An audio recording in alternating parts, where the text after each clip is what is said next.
और भूपेश बघेल के सरकार की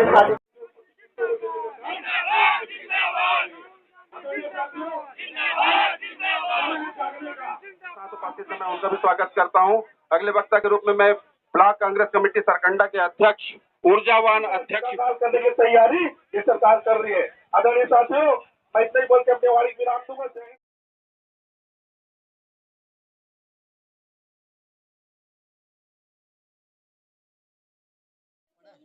केंद्र की मोदी सरकार के द्वारा प्रवर्तन निर्देशालय का जो दुरुपयोग किया जा रहा है और जिस प्रकार से पूरे देश में विपक्षी दलों को टारगेट किया जा रहा है, ईडी ने 7 सालों में 5000 से छापे कार्रवाई की है। उसमें 5 भी कार्रवाई भारतीय जनता पार्टी के पदाधिकारी, उनके नेताओं या उनके सहयोगियों दलों पर नहीं किया गया है। तो सबसे बड़ा सवाल उत्पन्न ये होता है कि इस देश में ईमानदारी का तमगा और 24 कैरेट ईमानदार क्या भारतीय जनता पार्टी के लोग ही हैं और सारा भ्रष्टाचार क्या विपक्षी दल कर रहे हैं जो इनके साथ है।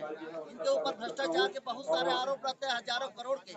माननीय अजीत पवार जी, हेमंत बिस्व शर्मा जी जब वो इनके साथ सरकार में आ जाते हैं तो वो पाप साफ हो जाते हैं और जो विपक्षी दल रहते हैं यदि वो इनकी लोक जन कल्याणकारी विरोधी नीतियों का विरोध करते हैं, उनके ऊपर ईडी का दुरुपयोग करते हैं। उसके तत्वाधान में, उसके विरोध में छत्तीसगढ़ प्रदेश कांग्रेस कमेटी के निर्देश पर यह आर्थिक नाकेबंदी किया गया था, जिसका पूरा व्यापक रूप से सफल रहा, 100% सफल रहा, पूरे प्रदेश में सफल रहा है। और हम लोग कांग्रेसी हैं, हम लोग के लिए 2 लाइनें मैं कहता हूँ, मैं आग से लड़ने निकला हूँ, अंगारों से क्या डरना, और कांग्रेसी हो तो कांग्रेसियों को सरकारों से भाजपा ये आरोप लगा रही है कि भूपेश बघेल अपने पुत्र के मुंह में पूरी कांग्रेस को सड़क पे झोंक दिए। इस पे क्या कहें? भूपेश बघेल कांग्रेस पार्टी के राष्ट्रीय महासचिव है। भूपेश बघेल के ऊपर कोई टाडा रासुका नहीं लगा हुआ था। भूपेश बघेल छत्तीसगढ़ प्रदेश के पूर्व अध्यक्ष और पूर्व मुख्यमंत्री है। और यदि भूपेश बघेल का किसी भी आम कार्यकर्ताओं के ऊपर यदि जाति होगी, उनके ऊपर अत्याचार होगा, तो कांग्रेस का एक एक कार्यकर्ता सड़क उतर कर विरोध करेगा। भाजपा ये भी आरोप लगा रही है कि अडानी और अंबानी को पूर्व में वर्तमान सरकार जो थी कांग्रेस की थी, जो अनुमति प्रदान की गई वो वर्तमान पूर्व कांग्रेस सरकार के द्वारा ही दी गई थी।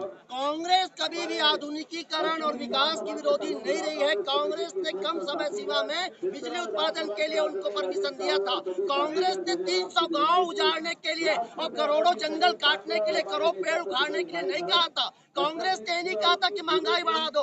कांग्रेस ने नहीं कहा था तो रेलवे प्लेटफॉर्म अडानी को बेच दो। कांग्रेस ने नहीं कहा था कि जो कांग्रेस के नेताओं ने, महात्मा गांधी, सरदार पटेल, नेहरू जी ने, जो सुभाष चंद्र बोस, लोगों ने जान की कीमत पर आजादी लाया और देश को हम एक मजबूत बनाया, उसका एक एक पुर्जा बेच दो, ये कांग्रेस ने नहीं कहा था। एक चल में बात ऐसी है कि लश्कर भी तुम्हारी है, सरकार तुम्हारा है, लश्कर भी तुम्हारी है, सरकार तुम्हारा है। झूठ को सच लिख दो, अखबार तुम्हारा है, जो तुम बोल दोगे तुम्हारी सरकार है।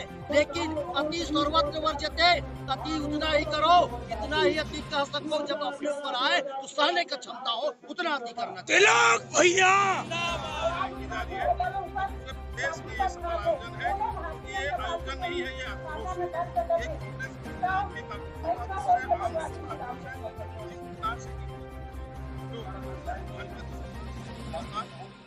अडानी अंबानी के ऊपर जब भी सवाल करने की कोशिश की जाती है,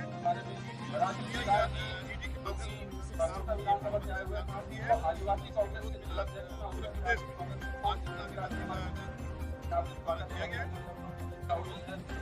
भारतीय जनता पार्टी का ये आरोप है कि जो अडानी अंबानी है वर्तमान जो कांग्रेस सरकार की नीति के द्वारा ये अनुमति दी गई है।